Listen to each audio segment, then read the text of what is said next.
to be an unforgetting exploration of strength, vulnerability in the face of an overwhelming odds.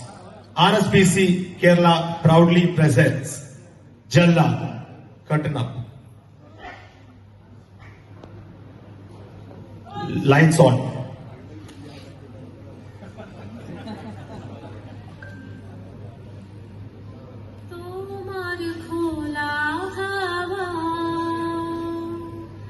लगी पाले তোমার খোলা হাওয়া টুকরা করে কাছে আমি ডুবতে রাজি আছি আমি ডুবতে রাজি আছি তোমার খোলা হাওয়া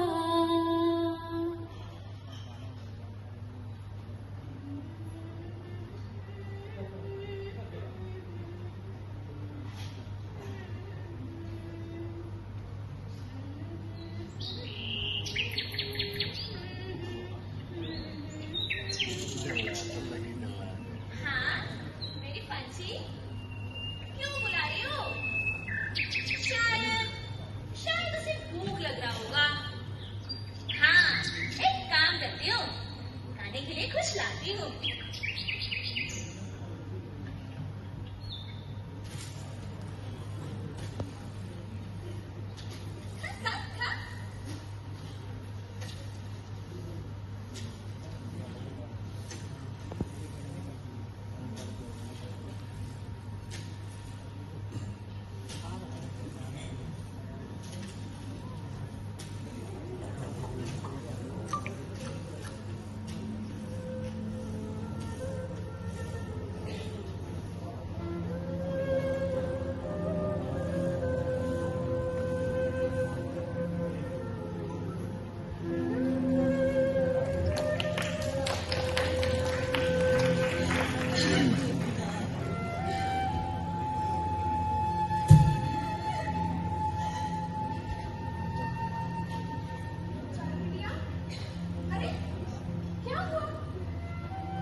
मुझे क्या अधूरी ख्वाहिश याद आती है। पिता मरे बच्चों की मासूम चेहरा याद आता है। मुझे दुख होता है मां। मुझे मौत से डर लगता है मां। अरे मेरे बिटिया, तुम ऐसे बिल्कुल मत सोचो। चाकू पानी गर्म कर, पापा भी आएंगे ना। चल चल। अरे ये क्या है? ये तुमने बनाई है? हाँ। अरे वाह, कितनी खूबसूरत है। मेरी चारू बिटिया तो बहुत अच्छी है। चल चल। अरे हाँ, कहने को भूल गई। क्या हुआ? तुम्हारी सहेली है ना सुवर्णा? हाँ। वो आज आई थी। क्यों, क्या हुआ? पूजा करने के लिए काली मंदिर गई है। अच्छा, क्यों? एक अच्छे पति मिलने के लिए। अच्छा। अरे क्या जानता है तू जन्नत परिवार के बारे में? कितने पीढ़ियों से ईमानदारी से करते आ रहे काम है ये, और वो मुझे सिखा रहा है। क्या हुआ पापा? आज गुस्से में हो? कुछ नहीं बेटी, देख मैं तेरे लिए क्या लाया हूँ। क्या है? तुम्हारे पसंदीदा मक्के लाया हूँ। मक्के? जाओ तुम्हारे भाई को भी देना, ठीक है? चलो देवी, थोड़ा पानी लाओ। रविंदर, हेलो रविंदर। दादा यार, दादा कैसे हो? बढ़िया दादा। बहुत दिन की बात मिल रहे हैं। कैसे हो? बढ़िया दादा। एक खबर है, खुशी की खबर। आ जाओ बैठो। बोलो। तुमको पता होगा, राष्ट्रपति ने मौनिक बनर्जी की दया याचिका को रद्द कर दिया है। दादा उसमें खुशी की क्या बात है दादा? खुशी की बात यह है कि जल्लाद का काम तुम्हें मिलेगा और खूब पैसा मिलेगा। दादा ऐसे मत बोलो, किसी का जीवन लेना उतना आसान काम नहीं है दादा। अरे इतने साल गरीबी के अंधेरे में फंसे थे ना तुम लोग। अब ये खबर सुनकर मुझे इतना खुश हुआ कि तुम्हें कुछ पैसा मिलेगा भी। कल भी तुमने बैंक से आए जस्टिस नोटिस के बारे में मुझे बताया था ना, तुमने बताया था ना। हाँ दादा वो तो सही है, 45 लोगों को मैंने अपने इन्हीं हाथों से फांसी दिया है। मगर मेरा परिवार देखो, अभी भी भूखा प्यासा ही है। और मैं ये कितने साल ये काम कर पाऊंगा दादा? कलेक्टर साहब से चारू को एक काम दिलाने के बारे में मैंने कितने सालों से बात किया है, एक चपरासी का काम भी चलेगा। मगर आज तक उन्होंने इसके बारे में कुछ आगे बढ़ाया नहीं है बात। दादा मोनिक बैनर्जी को फांसी देने से पहले चारू को एक काम दिलाना ही पड़ेगा दादा। हाँ ये बिल्कुल सही है। अभी जल्लाद के जीवन को सोने से भी ज्यादा कीमत है, इसका सही उपयोग करना भी। रविंदर मेरे यार, इस अपने हाथ से मत जाने देना। अरे मैं कुछ भूल गया, मैं कुछ बोलने के लिए आया था यहाँ पे तुम्हें। क्या? कलेक्टर साहब की दफ्तरी से तुम्हें फोन आया था, लगा वो भी? हेलो, हाँ नमस्ते साहब, नमस्ते, किरण बात कर रहा हूँ। हाँ मैं रविंदर के घर में हूँ। हाँ उनके पास ही फोन दे दूँ उनको? हाँ ठीक है, जो भी बोलना है साफ साफ कहते। ठीक है। हेलो साहब। हाँ नमस्ते साहब। साहब आदेश साहब, मैंने मेरी बेटी के काम के बारे में आपसे बात किया था। नहीं साहब, मैं ये आदेश नहीं लूंगा। मेरी बेटी को काम दिए बगैर मैं ये आदेश नहीं लूंगा। साहब मैं इसको बहुत जिद करूंगा साहब। नहीं क्या? नहीं साहब, शारीरिक मानसिक नहीं साहब।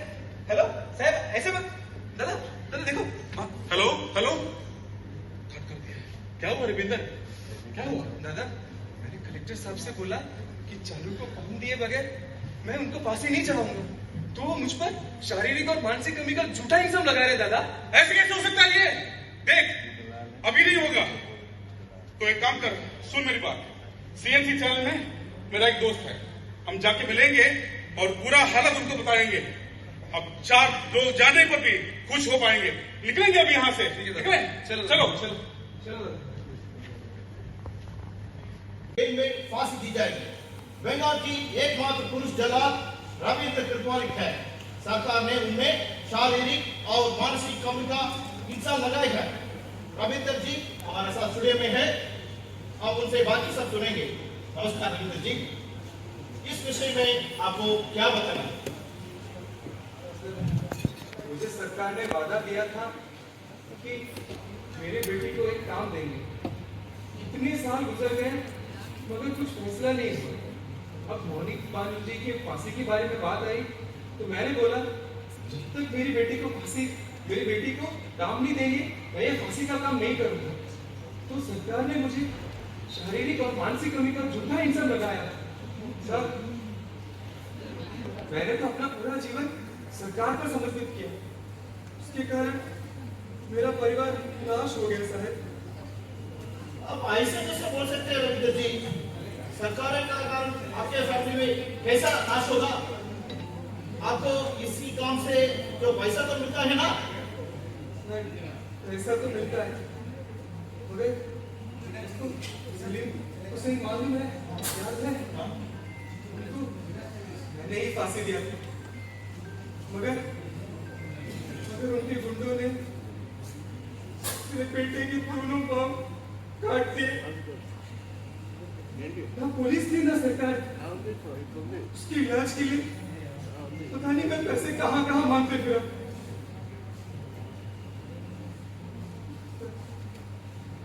क्या आप ये कह रहे कि आपका बेटा एक जल्लाद नहीं बन पाएगा क्या? मगर ये तो आपका परंपरा का काम है। ऐसा हो आपके अपनी बेटी को जल्लाद बनवाएंगे? तो लड़की है साहब। ऐसा कैसे बोलते हैं रविंदर जी? आजकल लड़कियां बहुत काम करते हैं ना। ये जल्लाद बनने में क्या दिक्कत है?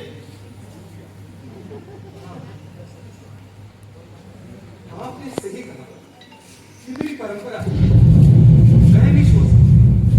मुझे मेरी बेटी को ये काम सौंपने में मंजूर है, मुझे मंजूर है। सीएनसी चैनल का एक्सक्लूसिव न्यूज़ है, बंगाल के शायद इस देश का पहला महिला जल्लाद बनेगी चालदा हिंदवाले। हम इंतजार करके देखेंगे। हम वापस आएंगे एक छोटी से ब्रेक के बाद। Stay tuned.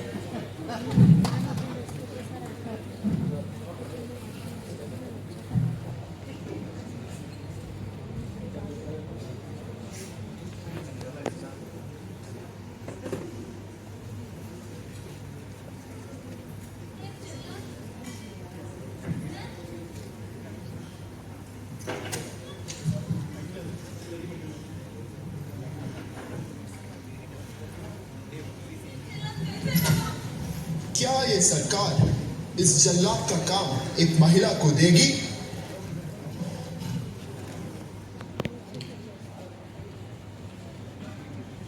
Lights off.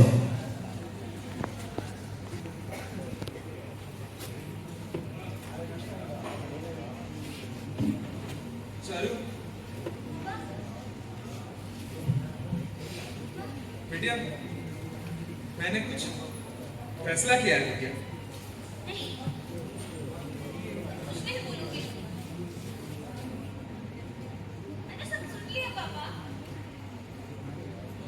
आप जानते हो ना, मैं चींटी को भी नहीं मार सकती। मैं खूनी कैसे बनूं? चारू, जल्लाद एक खूनी नहीं है, बल्कि नियम को पालन करने वाला व्यक्ति है। हमारे परिवार के लिए तुम्हें करना पड़ेगा बेटा। अगर मेरा बेटा शारीरिक रूप से ठीक होता तो मैं ये तुमसे नहीं बोलता। सुनिए, एक भोली सी लड़की है, इससे ये कुछ नहीं हो पाएगा। क्यों नहीं हो पाएगा इससे? हाँ, क्यों नहीं हो पाएगा इससे? फिर कौन करेगा? अगर ये नहीं करेगी ना तो हम सड़क पे आ जाएंगे। ये जवान लड़की और तुम्हारे बेटे के लेकर हमें सड़क पे जाना पड़ेगा। बेटी, मुझसे अब ये काम नहीं हो पाएगा बेटी। बहुत साल से मैंने बहुत लोगों को इन हाथों से फांसी चढ़ाया, मगर मुझसे ये अब सब नहीं होगा। हमारे परिवार के लिए तुम्हारे नसों में भी एक जल्लाद का खूनी बहता है बेटी। तुम्हें ये करना पड़ेगा हमारे परिवार के लिए, हमारे बेटे के लिए, हमारे परंपरा के लिए। मैं तेरे पास करता हूँ बेटी। ऐसे मत बोलो पापा।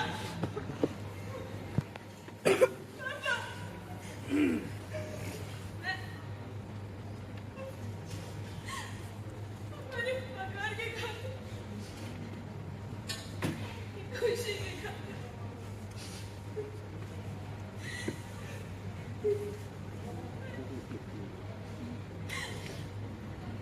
एक जल्लाद बन जाए। बेटी, नहीं,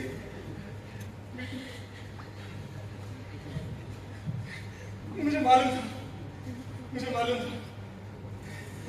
मेरी बेटी जल्लाद बनेगी। इसकी पहली महिला जल्लाद बनेगी। बेटी, मैं कलेक्टर साहब से बात करता हूँ। मैं जाके कलेक्टर साहब से बात करता हूँ, ठीक है? Lights off.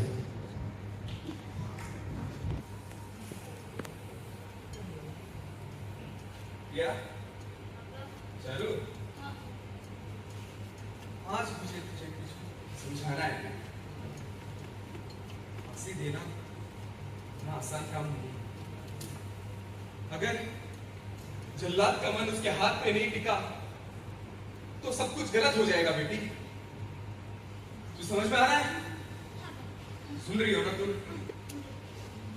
तुम्हारा पहला सबक रस्सी की लंबाई अपराधी के वजन के बराबर होता है, उसके अनुसार होता है। अगर ये सही नहीं हुआ तो अपराधी उस फांसी में तड़प तड़प कर अपने जीभें काट कर मर जाएगा। ऐसे नहीं होना, ठीक है?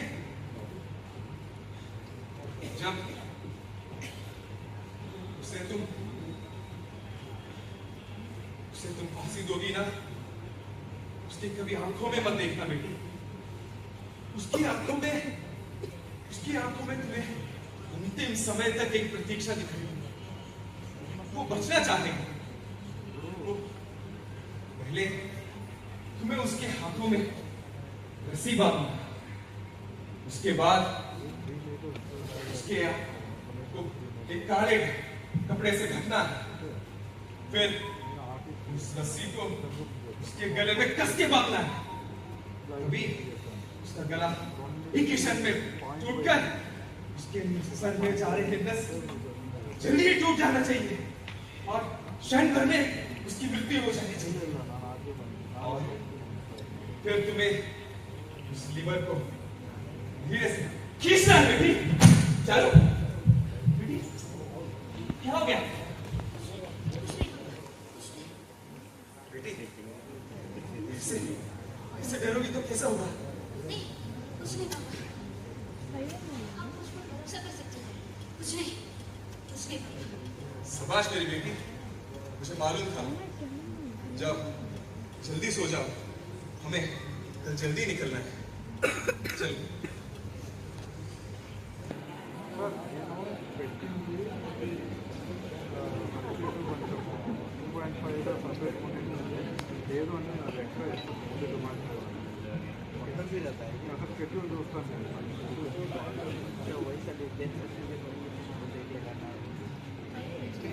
शर्मा जी, आपको डर लग रहा है क्या?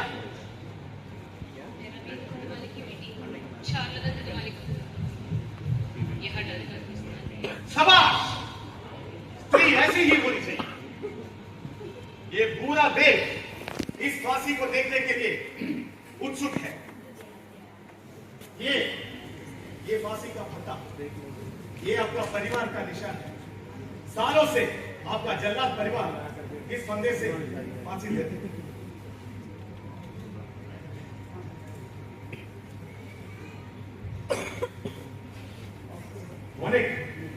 कोई एक्शन ख्वाहिश अब तक नहीं था, लेकिन अब मुझे एक आखिरी ख्वाहिश हुई। मुझे फांसी दे रही शारदा जी से एक बार बात करनी है। शारदा जी, हाँ, आपको मंजूर है? ठीक है सर। जज साहब, इजाजत।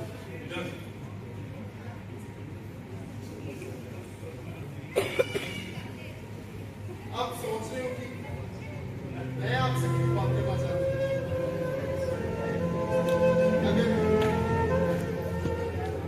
अगर आज मेरी बेटी जिंदा रहती तो शायद आपकी गुरु, मगर वो जीना शुरू करने से पहले कुछ दर्दों ने से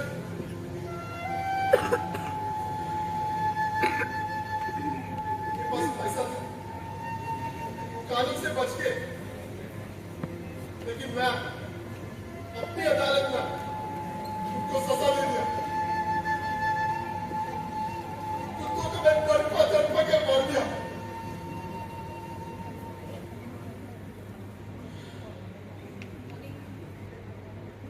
यहाँ का कानून बहुत पुरानी है, उसे हम बदल नहीं सकते।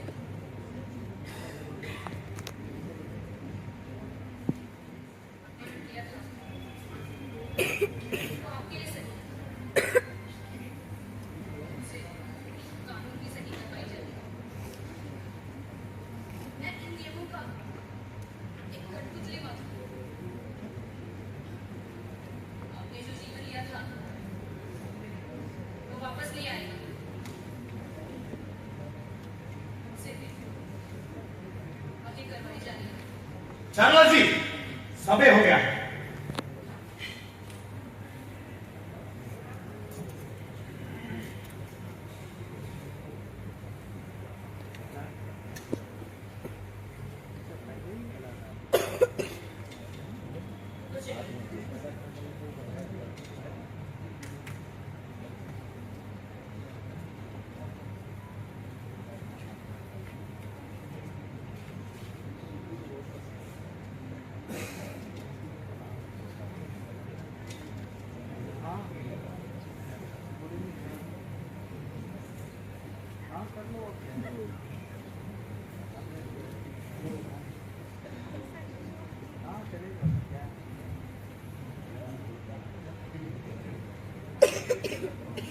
समय हो गया 5 4 3 2 1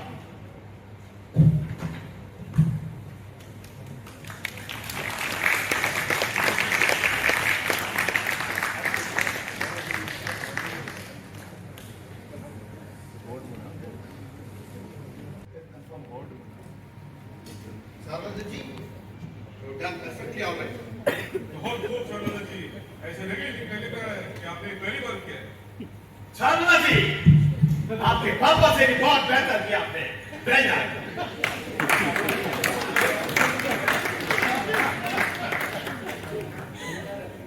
मैंने क्या कर दिया? मैंने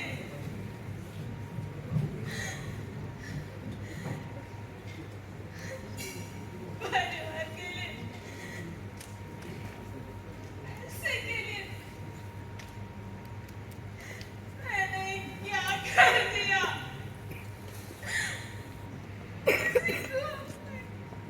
किसी को